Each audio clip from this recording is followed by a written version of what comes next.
Welcome to Entry Point Faith, where every week we find fresh meaning in the world so you can find faith your way.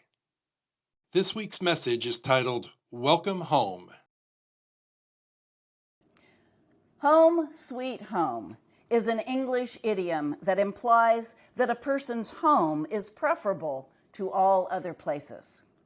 It is often uttered by those people who are returning to their home after a long time away.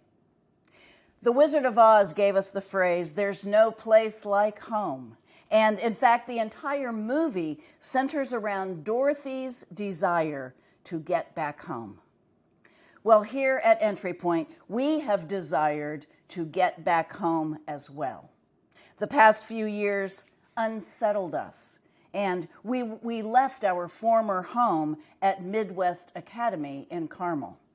We graciously landed at Conner Prairie using the Bait Pavilion in the warmer weather and the Prairie House last winter. Constantly shifting venues and feeling a little bit unsettled has brought us to our new home, the Overlook Room at Conner Prairie. I don't need to tell you that our homes are precious to us. Home is a gathering place, a shelter, a sanctuary that offers permanence and safety. In our new room, in the Overlook Room, we have a new home that offers us all of those things. That room will be our gathering place, our shelter in all seasons, and most definitely our sanctuary. May we find the permanence and the safety that we all seek in our new space. So, welcome home. Now, let me help you figure a few things out. Most importantly, at Entry Point, all are welcome, and we mean it. We have a judgment-free, open faith community. No matter what you believe, no matter what your worldview is, no matter how you are dressed or what you have done, you are welcome here with us. At Entry Point, we just are finding our way together. We are all just walking each other home. Now, over the past few years, as we have weathered the pandemic far better than many other faith communities, we met virtually only for a time, and then we met twice a month, and then 5 months ago, we began meeting every week again. While we were surviving virtually and meeting in different locations, some of our names may have moved out of your memories. So who does what at Entry Point may have fallen off your radar. So let's get reacquainted. Our music is led by Nancy Lurch. Our drummer is Matt Dupree. On bass, we have Pancho Hedrick. And on guitar, we have Josh Ginder. Our vocalists are Katie Center, Dwayne Kelch, Kimberly Morgan, Jerry Toomer, and Beth Freed. Now, Linda Newell and Jan and Ted Mast and Susie Montgomery also join us on occasion. Our keynote operator is Patty Boyle, and our audio engineer is Sean Neal. We have a prayer team filled with 3 people right now: Lori Lee Andrews, Jen Jansen, and Jody Miller. And our hospitality team is led by Beverly Vansel, who is also on the executive team. Our executive team is our board, and they have been very instrumental in making all the decisions that keep us in operation. Along with Beverly Vansel, our executive team consists of Craig Trimble, Jen Jansen, and Betty Ellison. Craig Trimble is our treasurer. Diane Carlson is our controller and bookkeeper. And Barb Cowan counts our money along with Linda Aiken every Sunday. And then Barb deposits our money in the bank on Monday. After every single service, Harold Cowan and Bill Aiken help Sean Neal pack up the audio equipment, and put it all away. Pancho Hedrick, our bass player, also sets out the signs every Sunday. And I am Nancy Lafferty, your very grateful pastor. Now, if you came into my house for the first time, I would greet you. I would greet you at the door, and I would invite you in. I would show you where you can sit. I would offer you something to eat or drink, and I would show you where the bathroom is. If you return to my home, I don't need to show you those basic things all over again, but I need to make sure that you are comfortable. And I need to provide for any needs that you have. Over time, if you return to my home, you might feel comfortable helping yourself to the refrigerator, or you might go over and let my dog out. And finally, if other guests happen to come into my home while you were visiting with me, you might feel so comfortable that you show them around my home, and you help them to find a seat, and you help them to feel as comfortable and welcome as possible.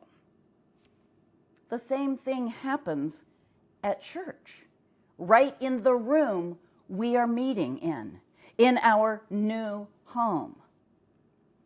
So as we get used to our new physical home, we need to intentionally welcome others in. Welcoming others in is a powerful phrase. It is a physical experience, but it is also an attitude and a spirit. Welcoming, or the lack of welcoming, happens to us in a lot of areas in our lives. Whether or not we feel welcome is a feeling that happens in the stores we shop in the schools that we attend, in the medical offices or the hospitals that we visit, and certainly in any faith community that we visit. When we enter a brand new grocery store, we can't always find the items we need because the layout of the store is unfamiliar to us. When we go into an office building, we don't always know where the restrooms are. If we can't find the things we need, we are less likely to return to that store. If the staff in the medical office doesn't seem to care about us, we start looking for a new doctor. Once upon a time, a family visited a church that was new to them. They saw greeters at the door. They got a bulletin. They got coffee.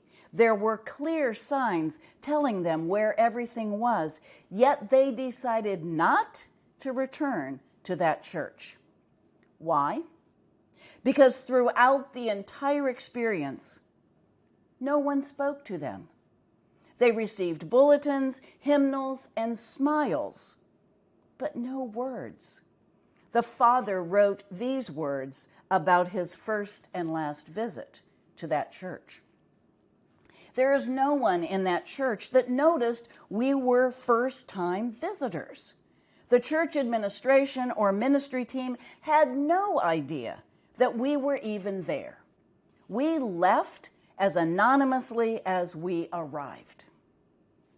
How do we keep from committing that same mistake?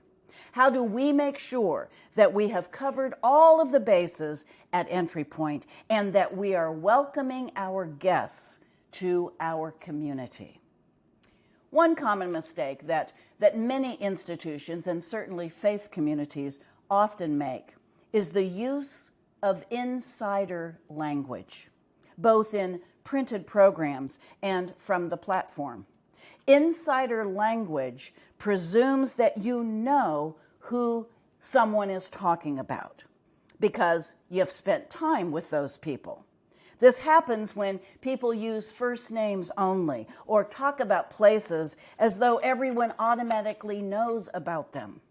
For example, if I start talking about Barb and Harold and Nancy too and Pancho and Sean in the middle of a message, many of you know who I'm talking about, but a first-time visitor doesn't.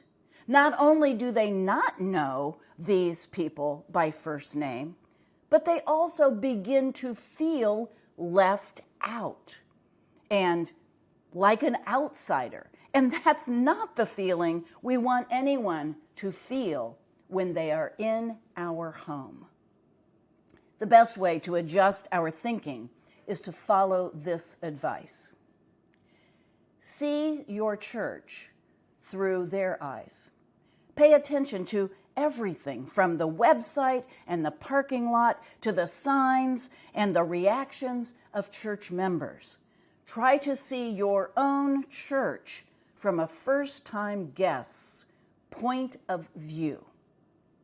Right now is the best opportunity we have for pushing the reset button, for heightening our awareness of what we look like from a first-time visitor's perspective, because let's face it, we are all new to this new venue that we have. Last Sunday, after Susan Burton and Carol Harris, two of our attenders, hiked up the outside ramp, Susan shared this picture with me that she took so that others would know what to expect. My friends, it's really pretty simple. We want to make sure that people feel welcome, accepted, and not judged. We want people to feel safe in our new home. We want people to feel loved. And that won't happen if we don't notice them, speak to them, and learn their name. We want to have a welcoming spirit, and that means that we need to be willing to open up our circle of friends and grow. If we grow in number, we are guaranteed a stronger future for Entry Point. This is a family, and we don't want to leave anyone out. In Hebrews, we find this passage. Keep on loving one another as brothers and sisters. Do not forget to show hospitality to strangers, for by so doing, some people have shown hospitality to angels without knowing it. We want every person who walks into our presence or who watches us online to feel welcome and honored. We want to invite each person to become part of our family. Welcome home, dear ones. Welcome home. Amen. Thank you so much for joining us. As you know, Entry Point Faith relies on your financial contributions to keep everything going. If you would like to donate, please head on over to the website at entrypointchurch.org, and you can click on the donate button. We meet every week at Conner Prairie in Fishers, Indiana at 10:30 a.m. Plan to arrive a little bit early so that you can become a part of the community. Please join us next week when our message will be, wait, what?